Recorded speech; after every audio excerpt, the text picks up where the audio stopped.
Hey there and welcome. I'm so glad you're with me today. Today we are going to talk about what iridologists can and can't say and what they can and can't do. This is a really important concept. Before we start, I'm going to take a moment to invite you to hop on over to iridology.education. There's going to be a little pop-up box for you to opt in to get a link for a free download of a constitutional iridology map.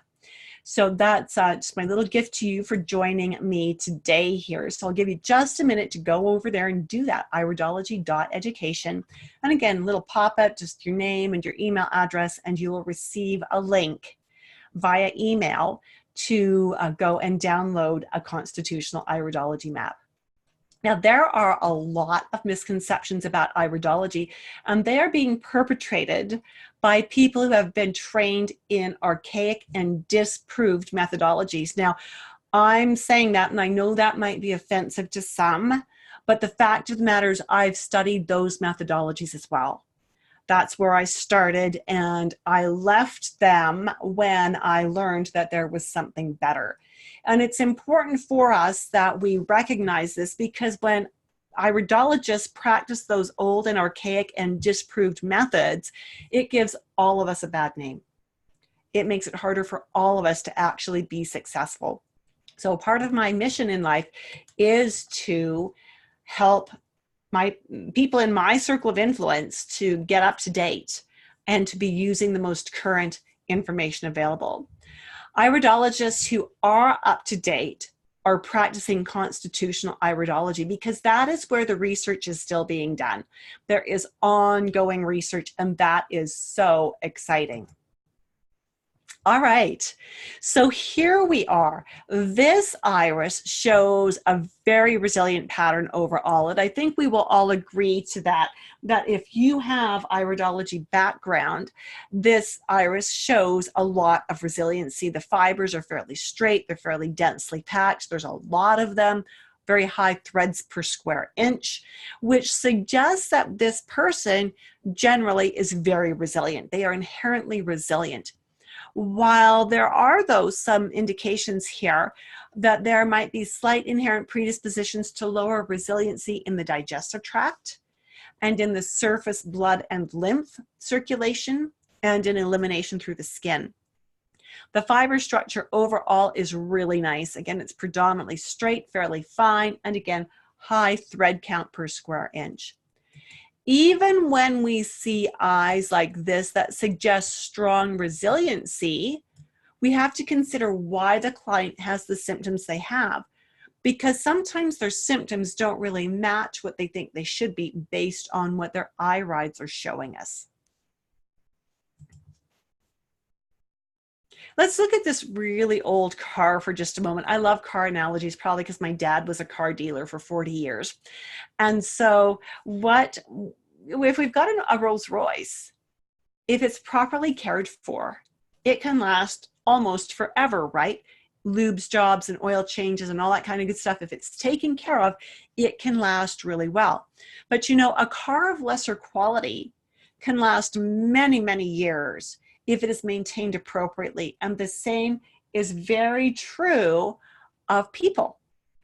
People who have a less resilient body can learn how to actually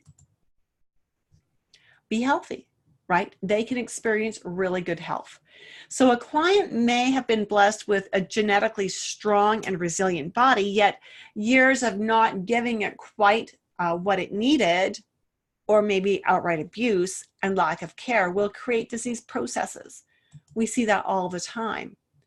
Some people, however, may have been born with less inherent strength and resilience, and that's what this eye that's on the screen now would suggest, that there is less strength in various areas of the body.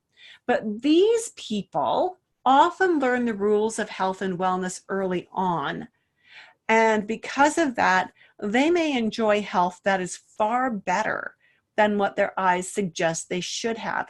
Remember, what we see in the eyes goes back 4 generations. It's not just what this body has, but it's what this body has inherited from all of those generations going back. Now, again, sometimes a client comes in with symptoms that don't match their irides. And that's usually because they've earned the right to have those symptoms. While iridology is a blueprint of the body's inherent patterns, it does not account for abuse that is dished out to the body. And that abuse might not even be something as obvious as smoking. It might be something more subtle, like skimping on sleep or having a sedentary lifestyle.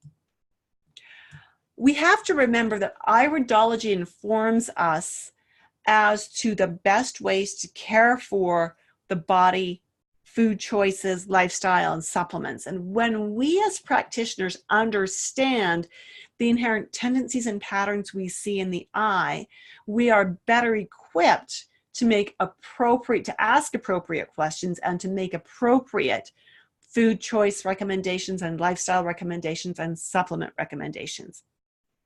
So in order to help people, we as iridologists actually need to have other modalities.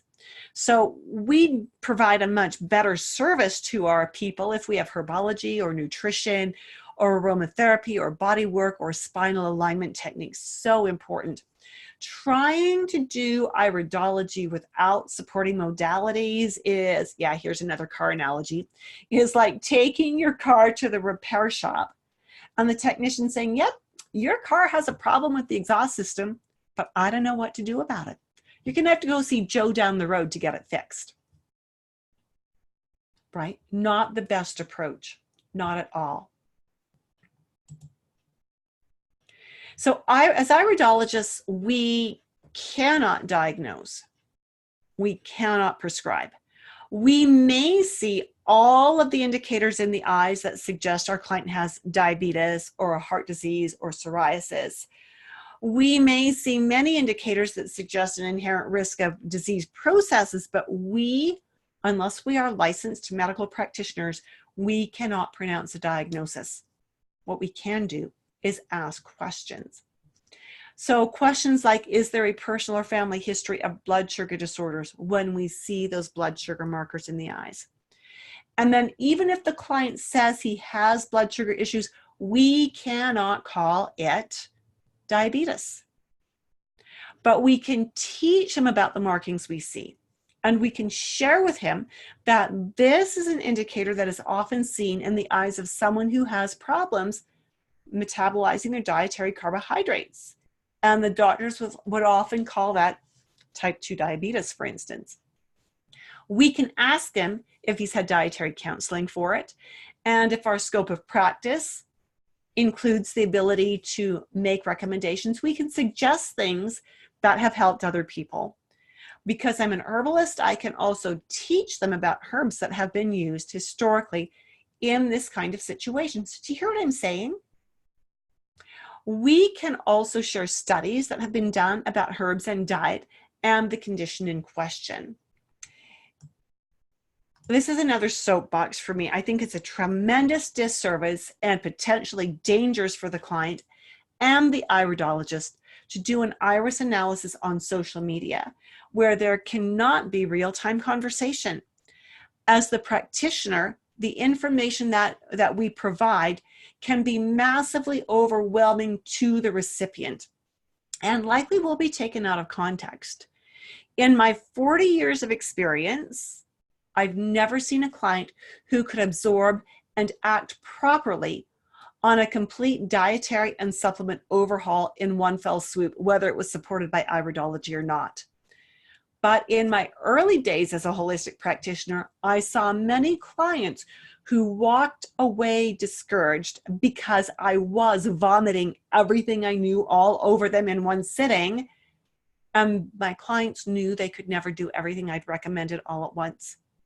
And they felt like they were doomed to a life of less health than they could have achieved if I had done the analysis and recommendations properly. So as we look at the eyes that are on your screen, I want you first, if you've been with me for a while, you'll know this. This is one of my other soapboxes. First, look at the color of the eyes, the skin, and the sclera. Also, another dead giveaway is the light artifact. These images are of the same person, taken 23 years apart, with different cameras. Different cameras mean different light source. Different light source means different color output, which means we cannot use these photos to say anything about the color change of his eyes.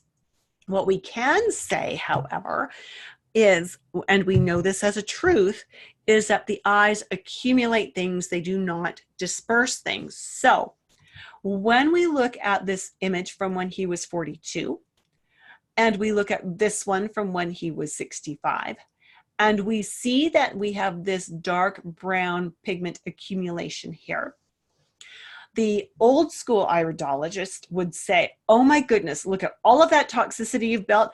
Oh my goodness, we have to clean out that liver. Oh, that looks so bad. It looks like, oh my goodness, that could be cancer. Right now, being a little facetious there, but not completely, because that's how the client will hear it, right?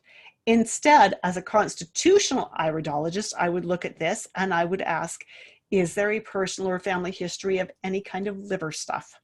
Now, most of your clients don't know what the liver does. So you're going to have to give them a list of things. Now, maybe your client has already come in and said they need help with problem XYZ, which happens to be a liver-related issue. Then you don't even need to ask, right?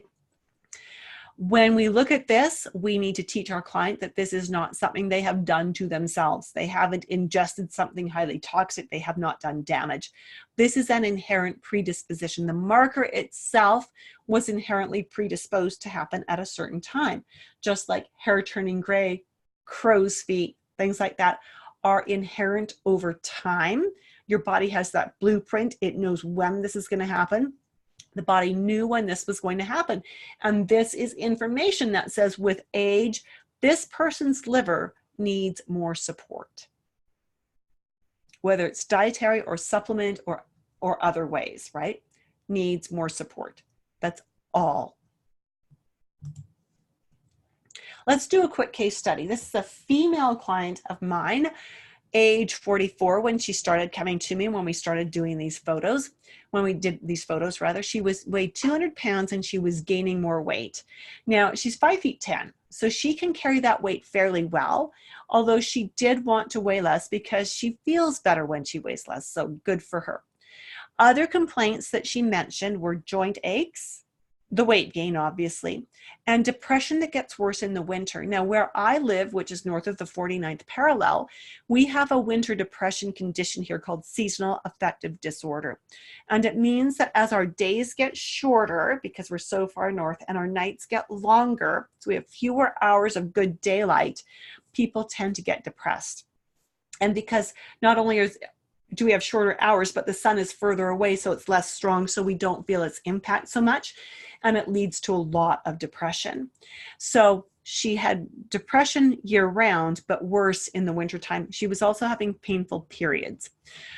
As we look at her eyes, we see that her inherent predisposition is that of connective tissue subtype, which means that she's prone to the connective tissues not being as strong as we would like them to be, which might predispose her to more joint issues.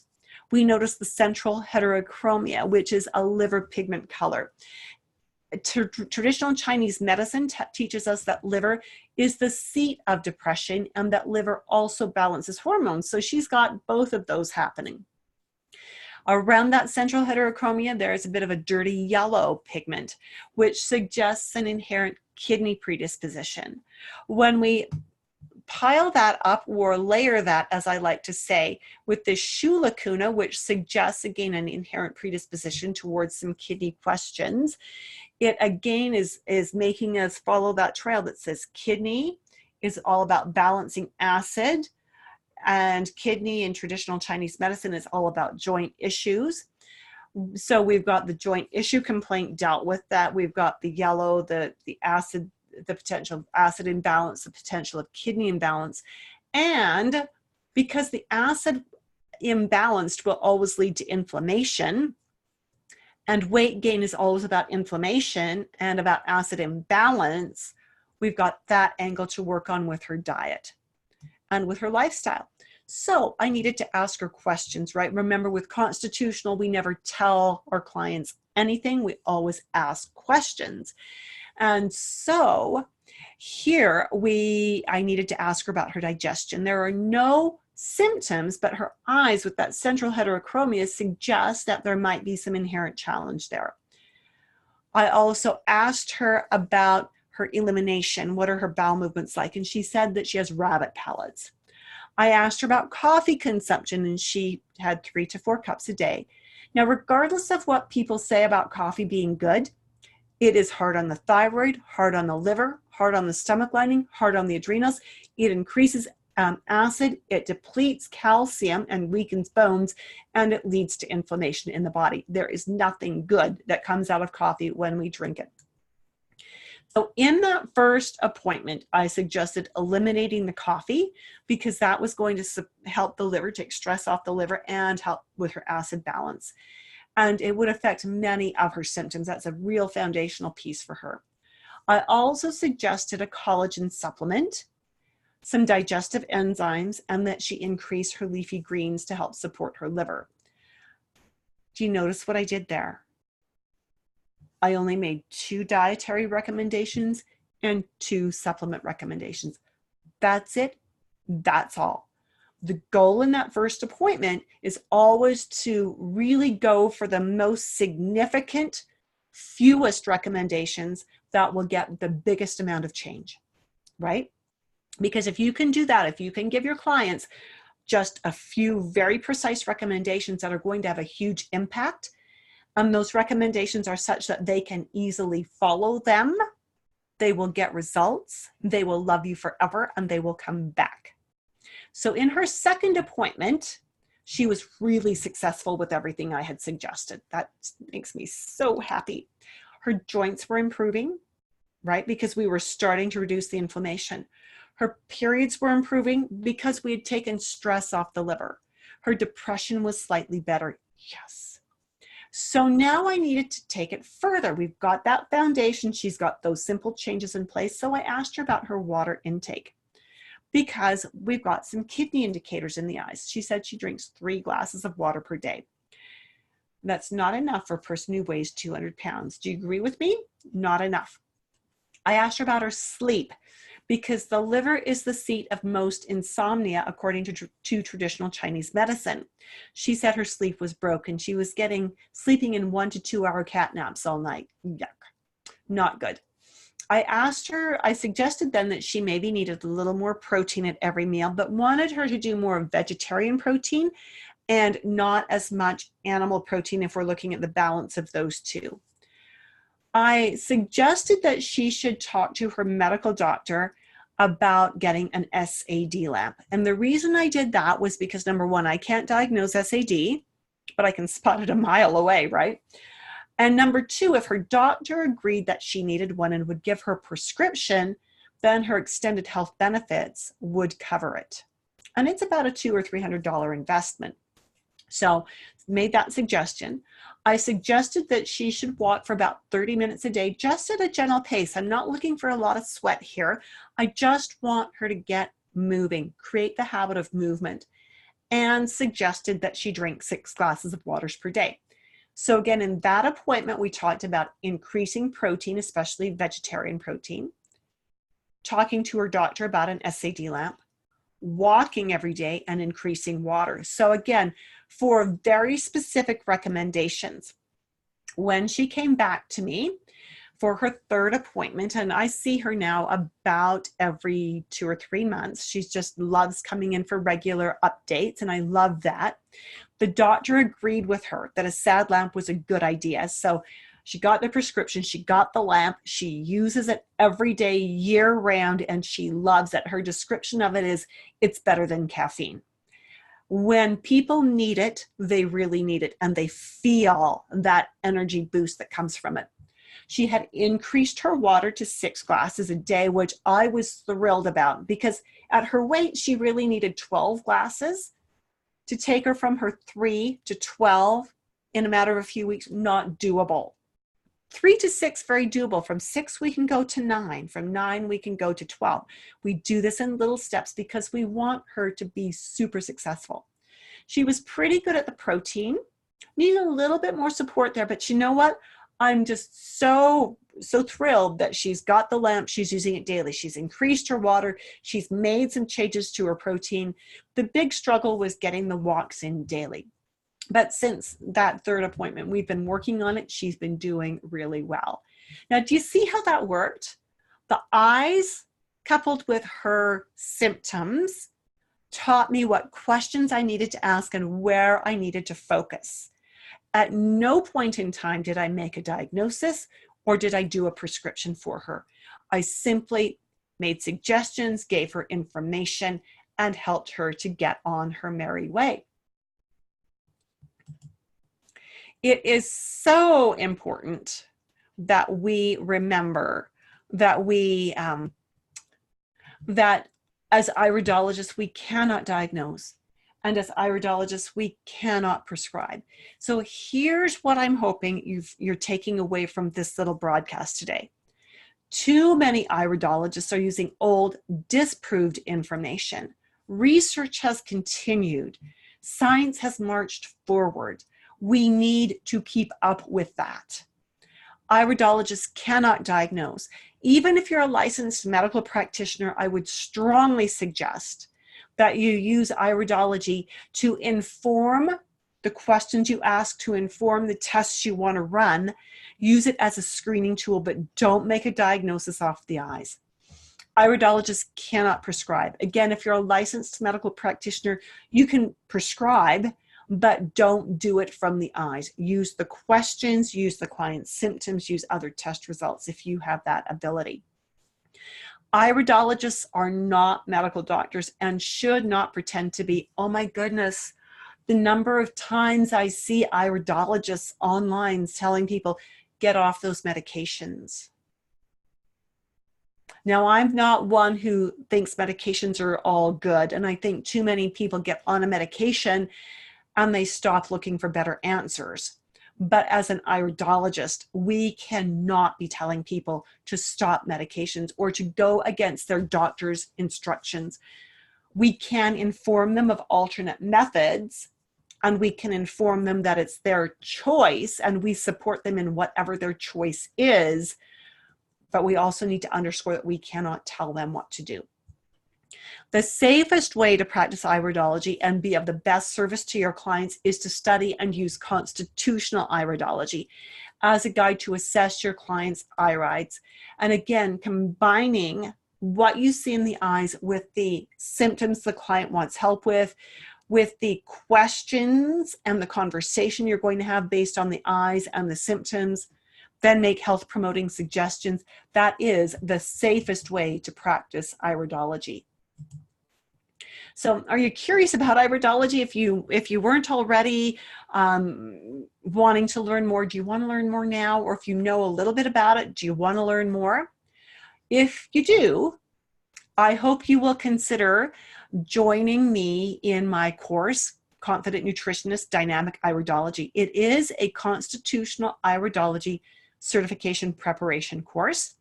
It is taught over 20 live 2-hour-long webinar classes, and the course starts on January 15th. There is loads more information at iridology.education/priority. You want to, if you're interested, you want to go there before December 20th at 9 p.m. Mountain Standard Time, because until then, tuition is $200 off. So if you hop on over to that page, it will give you lots of details. Now, if you're the kind of person who prefers to have more of a conversation, then, excuse me, then I hope you will join me for an upcoming webinar. Thursday, December 19th at 1 p.m. Mountain Standard Time. I am doing a webinar that will give you a ton more information about how iridology can help you in your practice as a nutritionist or herbalist or other holistic practitioner. And it will give you all of the details about what's included in the course. what the tuition is, what the support is that I give with the course. It will really give you the information you need to decide if this is the right time for you to join the course. The registration link is bit.ly/practitioner-masterclass. So again, if you've got questions, that's a great place to join me to ask those, or ask the questions in the Facebook group, or private message me, direct message me if you're with me in my Facebook group, and I would be happy to answer those questions for you. So another little side note for those of you who are used to these little free lives and webinars that I do on Tuesdays and Fridays. We will not be doing one on Friday, December 20th. I have an appointment with my mom to take her for cataract surgery for that day. And I'm not going to do it on December 24th for obvious reasons, because that's usually a pretty busy day as people prepare for Christmas. And I do wish you all the most joyous of Christmases, filled with love and good health and all the joy your heart can hold. And I look forward to seeing you on the 27th again. Oh, yeah, I should talk about that too. December 27th is going to be a little bit different. In our Facebook Live, Instagram Live webinar that we are doing on Tuesdays and Fridays, the Friday the 27th is going to be a Q&A. There's a lot of questions that people ask me about iridology in general and its application in a practice, in a holistic health business. And I want to answer those kinds of questions for you. I would love it, though, if you have general types of questions. So not what does this mark mean and can you do this iris analysis? I'm not doing that. But if you've got questions about iridology, about the course, about the different kinds of iridology that are out there, so on and so forth, please post those in the Facebook group. And again, the Facebook group is Iridology Education. Or direct message them to me, or send me an email with them so that I can include them in our little chat on Friday the 27th. Now, if you're going to join me live, whether it's on Facebook or on the webinar or in Instagram Live that day, you can just ask your questions live. I would love that. I would love that interaction. So again, if you want to know more about the upcoming course, join me on Thursday for the webinar. And our next live event like this, where we're just talking about iridology, will be on December 27th. I look forward to seeing you then. Have a very Merry Christmas. Bye for now.